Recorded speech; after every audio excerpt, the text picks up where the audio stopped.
আসসালামু আলাইকুম সবাইকে, কেমন আছেন সবাই? আমি মাগরিবের পর বের হয়ে গিয়েছি বাচ্চাদের নিয়ে একটু কেনাকাটা করতে। দুই বাচ্চার জুতা, ঘরে পরার গেঞ্জি আর প্যান্ট কিনতে। সামনে যেহেতু ঈদ চলেই আসছে, তো যার কারণে দাদু বাড়ি যাবে, জামা কাপড় ময়লা হয়, ওরা আবার একটু বাইরে খেলাধুলা করে মাটি পাড়ায়, তো যার কারণে জামা কাপড় বেশি লাগে। আর এখন তো এই বৃষ্টি আবার গরম, কাপড় ধুয়ে দিলেও কিন্তু শুকায় না, এমন এক অবস্থা।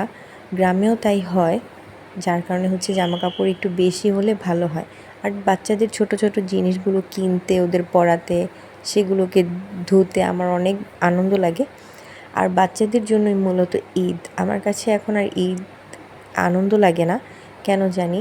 ছোটোবেলায় যে আনন্দটা ছিল, আস্তে আস্তে বড় হওয়ার পর আনন্দগুলো হারিয়ে যায়। কারণ মানুষ বাস্তবতা শিখতে থাকে, যখন মানুষ বাস্তবতা চিনে ফেলে, বুঝে যায়, তখন তার আনন্দটাই হারিয়ে যায়। বাচ্চারা তো বোঝে না, তো ওরা ঈদকে অনেক স্পেশাল মনে করে। আসলেই মুসলমানদের জন্য এগুলো আনন্দের দিন, কিন্তু বড় হওয়ার পরে সেটা আর থাকে না। তো বাচ্চাদের জন্য কেনাকাটা, ঘরে রান্না বান্না, অনেক কিছু করতে করতে সেটা ভালো লাগে আর কি। তো আমি রিক্সা থেকে নামবো, তার একটু আগ মুহূর্তেই এত পরিমাণে বৃষ্টি, গুঁড়ি গুঁড়ি বৃষ্টি হচ্ছিল, কিন্তু আমি ভাবছি যে আর বৃষ্টি হবে না। একটা দোকানে দাঁড়ালাম, এখানে ঘড়ি, চশমা সব কিছুই বিক্রি করে। তো অনেক মানুষ দাঁড়িয়েছে, আর এত পরিমাণ বৃষ্টি যা বলার মতো না। কিন্তু ভাইয়াটা অনেক ভালো ছিলেন, সে আমাকে একটু জায়গা দিয়েছিল যে আপু দাঁড়ান বাচ্চাদের নিয়ে, ওদের আবার ঠান্ডা কাশি লেগে যায়। যেহেতু বাচ্চাদের মাটিতে খেলাধুলা করানো ভালো, বড় ছোট সবারই। মাঝে মধ্যে বৃষ্টিতে ভেজানো ভালো, যখন স্যুট হয়ে যায় শরীরে তখন কিন্তু আর রোগ ব্যাধি আক্রমণ করতে পারে না। রোগ প্রতিরোধ ক্ষমতা যখন বেড়ে যায়।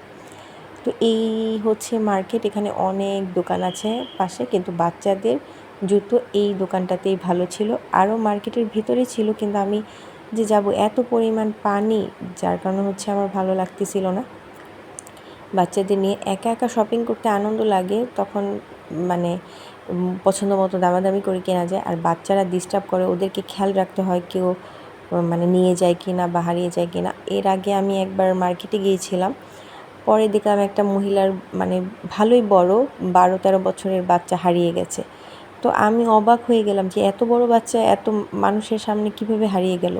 মহিলাটা তার ড্রেস দেখতেছিল, বাচ্চাটা হারিয়ে গেছিলো। তো সে অনেকক্ষণ কান্না করছে। আমি মার্কেট করছি, তখনও দেখলাম যে সে শেষে কান্না করতেছিল, 1-1.5 ঘন্টা পর পর্যন্ত। তার সেই বাচ্চাটাকে পায়নি।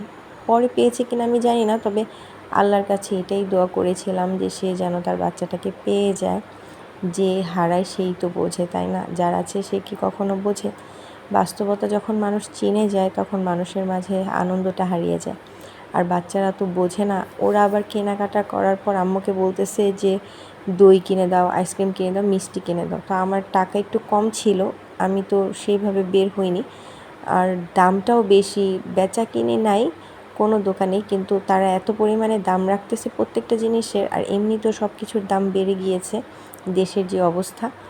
পরে আমি বললাম যে তোমরা এর আগেও মিষ্টি খেতে চেয়েছিলা, তো আমি মিষ্টিই কিনে দিচ্ছি, আমি আর বাড়তি কোনো কিছুই নিব না।